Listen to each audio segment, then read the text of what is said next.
বিসমিল্লাহির রহমানির রহিম। সুপ্রিয় ভিউয়ার্স, আসসালামু আলাইকুম।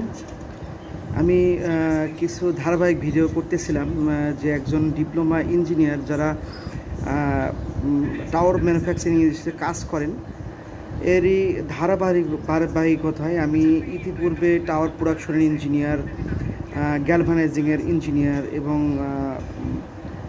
কিউসির ইঞ্জিনিয়ার সম্পর্কে ডিটেলস তুলে ধরেছি। আজকে আমি ফেব্রিকেশন সেকশন সম্পর্কে ধারণা দেব, যেখানে একজন টাওয়ার ম্যানুফ্যাকচারিং ইন্ডাস্ট্রিতে একজন জুনিয়র ইঞ্জিনিয়ার যারা একজন ফেব্রিকেশন সেকশনের ইঞ্জিনিয়ার হিসেবে জয়েন করে, তারা মূলত কী কাজ করে থাকে এই বিষয়ে আলোচনা করব। যারা আমার ইতিপূর্বের ভিডিওগুলো দেখেননি, ইচ্ছা করলে আমার ওয়াল থেকে ওই উক্ত ভিডিওগুলো দেখে আসতে পারেন।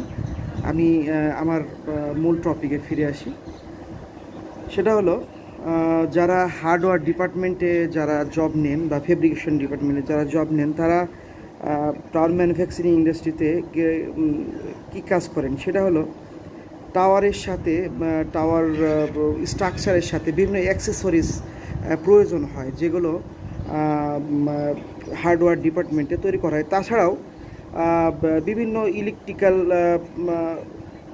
হার্ডওয়্যার আইটেমস আছে যেগুলো ফেব্রিকেশন ডিপার্টমেন্টে করা হয়ে থাকে। এখানে একজন ইঞ্জিনিয়ার মাল স্টোর থেকে ওঠানো থেকে শুরু করে কাজের প্রক্রিয়া, তারপরে হচ্ছে অপারেশন, তারপরে মালগুলোর হচ্ছে ফিনিশিং, তারপরে প্যাকিং ইত্যাদি কাজসমূহ করে থাকে। এখানে আমি ইতিপূর্বেই বলেছি, ইন্ডাস্ট্রিতে যে কাজগুলো একজন ইঞ্জিনিয়াররা করে থাকে, আসলে এই কাজগুলো কোনো রকেট সায়েন্স না কিংবা কোনো জটিল কোনো কাজ না।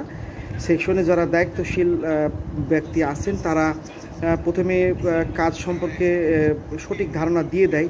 তারপরেও যদি কোনো সমস্যায় পড়ে, ঊর্ধ্বতন কর্মকর্তা থাকেই, তারা সমাধান করে। এখানে সবথেকে বেশি প্রয়োজন হচ্ছে সিনসিয়ারিটি, সতর্কতার সাথে কারণ লোহা অনেক দামি উপাদান। একটা লট যখন শুরু হয়, তখন একবার র মেটেরিয়াল নিয়ে কাজ শুরু হয় এবং র মেটেরিয়ালগুলোর অনেক দাম। বিদেশ থেকে এলসি করে এই র মেটেরিয়ালগুলো আমদানি করা হয়ে থাকে। নষ্ট হলে কোম্পানির অনেক ক্ষতি সাধিত হয়। সেক্ষেত্রে অতিরিক্ত সিনসিয়ারিটি নিয়ে কাজ করলে ভুলের সম্ভাবনা কম, ভুল না হলে কাজটা ভালো হয় আর কি। এই জন্য একজন ইঞ্জিনিয়ার হচ্ছে স্টোর থেকে মাল উঠায় রিকোজিশনের মাধ্যমে, ও যথাযথ কর্তৃপক্ষ সেগুলো অনুমোদন দিবে আসলে এই কাজের কোনো হচ্ছে প্রয়োজন আছে কিনা তৈরি করার, সেই কাজের উপর ভিত্তি করে হচ্ছে সেকশন হেড অনুমোদন দিয়ে থাকে। মালামাল আসবে, এই মাল দিয়ে কী মেটেরিয়াল তৈরি হবে, কী প্রোডাক্ট তৈরি হবে, সেই সম্পর্কে তার ধারণা নিয়ে সেকশনে ফোরম্যান আছে, সেকশনে টেকনিশিয়ান আছে, তাদেরকে নিয়ে বসে আলোচনার মাধ্যমে প্ল্যানিং করে কাজ শুরু করতে হয়। এখানে শুধু ইঞ্জিনিয়াররা এই প্রত্যেকটা সেকশনের যেসব পোর্শনে যেসব এমপ্লয়িরা কাজ করে, ওদের কাজগুলোকে দেখভাল করে। কারণ একটা প্রোডাক্ট তৈরি করতে হলে 5 থেকে 6টা স্টেপ ফলো করা হয়। যেমন একটা ব্যাচ ওরা শুধু মাল কাটিং করে, একটা ব্যাচ ওরা শুধু মালটাকে হিট করে, তার আরেকটা গ্রুপ ওইটাকে হচ্ছে হ্যামারিং করে নির্দিষ্ট শেপে নিয়ে আসে, আরেকটা লোক গ্রাইন্ডিং করে পরিষ্কার পরিশ্রম করে শেপিং করে, আরেকটা গ্রুপ ওইটাকে নিয়ে আবার হচ্ছে কিউসি করায়, আরেকটা গ্রুপ ওই মালটা নিয়ে প্যাকিং করে, ইত্যাদি যে কাজগুলো, এই কাজগুলো একজন ইঞ্জিনিয়ার তার নির্দিষ্ট শিফটে, 8 ঘন্টার একটা নির্দিষ্ট শিফটে সে এই কাজগুলো করে থাকে এবং মনিটরিং করে থাকে, যাতে কোনো স্টেপের জন্য কোনো স্টেপটা থেমে না যায় এবং ধারাবাহিকতা রক্ষা থাকে। মূলত একটা ফেব্রিকেশন বলেন, হার্ডওয়্যার বলেন, এই সেকশনে এই কাজগুলো একজন ইঞ্জিনিয়ার করে থাকে।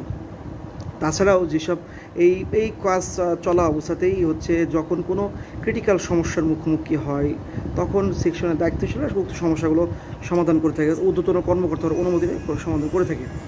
তো আমি আজকে হার্ডওয়্যার মেটেরিয়াল প্রোডাকশন সম্পর্কে আলোচনা করলাম। আপনারা হচ্ছে আমি আস্তে আস্তে ধারাবাহিকভাবে আরও ভিডিও করব, আরও বিভিন্ন ডিপার্টমেন্ট সম্পর্কে জানাবো। ধন্যবাদ আমার সাথে থাকার জন্য। আজকের মতো এই পর্যন্তই। আল্লাহ হাফেজ।